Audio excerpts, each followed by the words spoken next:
4 years ago, I was 125 kilograms in body weight, now sitting around 80 kilograms. But in the kind of journey to get here, one of the things that I've had to tackle and deal with and fight with is binge eating.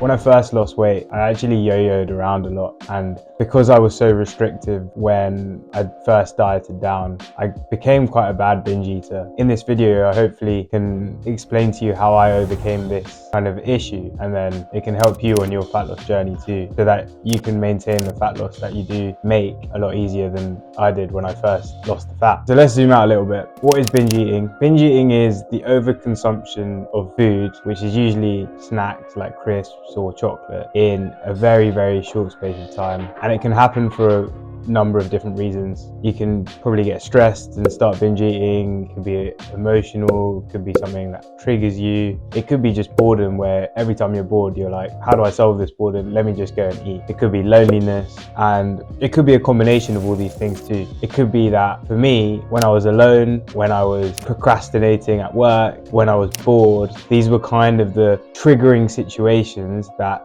led me to go and binge, go to the snack cupboard and consume large quantities of food in a short space of time. So how did I actually go about stopping it? For me, I think it started with understanding why I was binge eating. I tended to binge when I was alone and I was working at home, and I thought it was because I was bored. I'd procrastinate and go to this peanut butter and just start eating it. But then I had to kind of dig a little bit deeper, and I realized that it was really when I was at work, or I was working from home, and I was meant to be working, so I had work to do, but I wasn't doing it, and so I'd feel bad about not doing it. I think I used to use food as a comfort mechanism. Now, obviously, the food didn't actually give me the comfort that I was looking for, or fill that void that I was experiencing at the time. But that's what I used it for. I used it as a crutch. The first step in understanding, or trying to stop, or trying to curb this bad habit from happening, is really digging deep into why this is happening, understanding what are the situations that trigger this, what is causing this issue. I know people that tended to binge when they were stressed. They have something big coming up and they felt like there's a bit of uncertainty about whether they can fulfill this responsibility, and so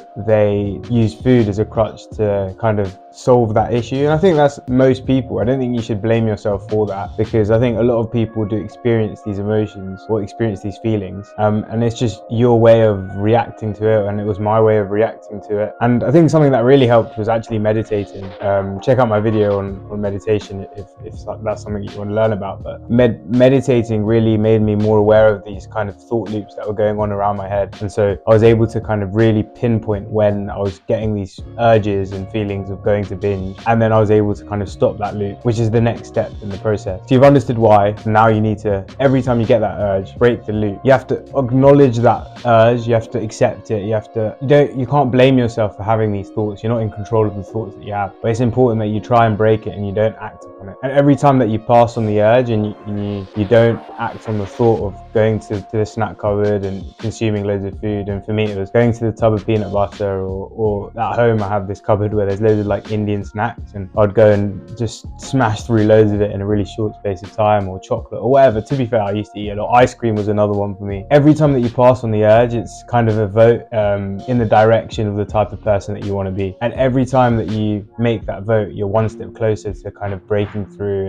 and changing the identity that you are. And so really try and break that loop and think about it as a way of building your new character, or the new person that you are. And that is basically how you make the change of being a binge eater to someone that isn't a binge eater. And then once you've kind of understood that you're having these habit loops, I think there's another kind of tactic that you can use to help you process these emotions or process these thoughts, and it's writing down that you're having these thoughts. I think writing is an incredibly freeing activity, because you're getting those thoughts in your head and putting it out into the world, and it means that you're kind of letting go of them in a really kind of active way. And so instead of writing down, oh, I'm a binge eater, write down, I'm having thoughts of binge eating. And so you're kind of not identifying with the thought and you're separating yourself from the thought. And then by doing that, you're basically building this relationship with your thoughts, a relationship with yourself, and you're able to have more control over your actions because you're able to have these thoughts and feelings without acting upon them. And I think that is really powerful. And then finally, I think there's another kind of tactic that you can use, and that's just having some general guidelines around nutrition. So for me, I just cut out snacking completely. I didn't need to snack. And this is something I learned from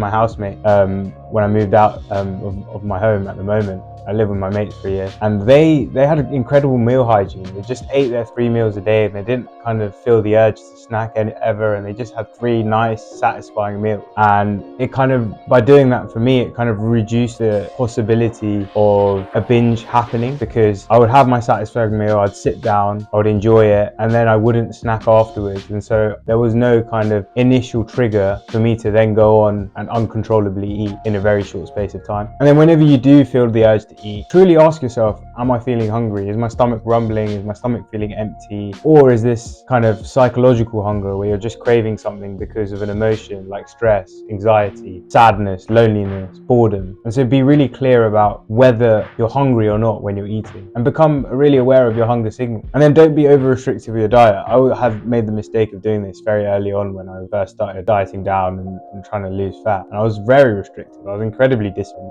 I would cut out everything. I used to just stick to a meal plan. I didn't even eat the beautiful or the lovely food that my mum cooked. And I'd go really low on calories just to lose that last bit of body fat. And then every time I'd decide that, oh yeah, I'm done with this diet, or I'm okay with stopping, I'd just go and eat uncontrollable amounts, and I would never be able to kind of maintain the fat loss that I'd have, and keep yo-yoing between fat loss and then binging, and it'd create this binge restrict cycle that really wasn't that healthy, because then I would never have the freedom to actually eat a sensible amount and then go to the gym and feel like I'm performing at my best, because I'd always be either trying to eat in a calorie deficit or binging back up to a weight that I wasn't comfortable at. And so by breaking the loop, by becoming the person that has these binge eating thoughts, because I still have it. I had it the other day when I was trying to shoot a video and I was feeling uncomfortable. I still had the thought to go and eat something because I was feeling kind of uncertain. I was feeling a little bit stressed. It still happens. But by becoming the person that doesn't act upon these thoughts, I was able to kind of maintain the fat loss that I've had, and now I'm actually able to eat a lot more. And so it's flown through to the rest of my life, where I can go to the gym and continue increasing my strength and build muscle and not feel like I'm eating in a deficit the whole time, and go out and enjoy a meal without feeling guilty. And so it's created a lot of freedom in my life by tackling this one kind of issue that kind of held me back in terms of my fitness and nutrition and kind of physique journey. And remember, play the infinite game with fitness as well. You know, the game never stops.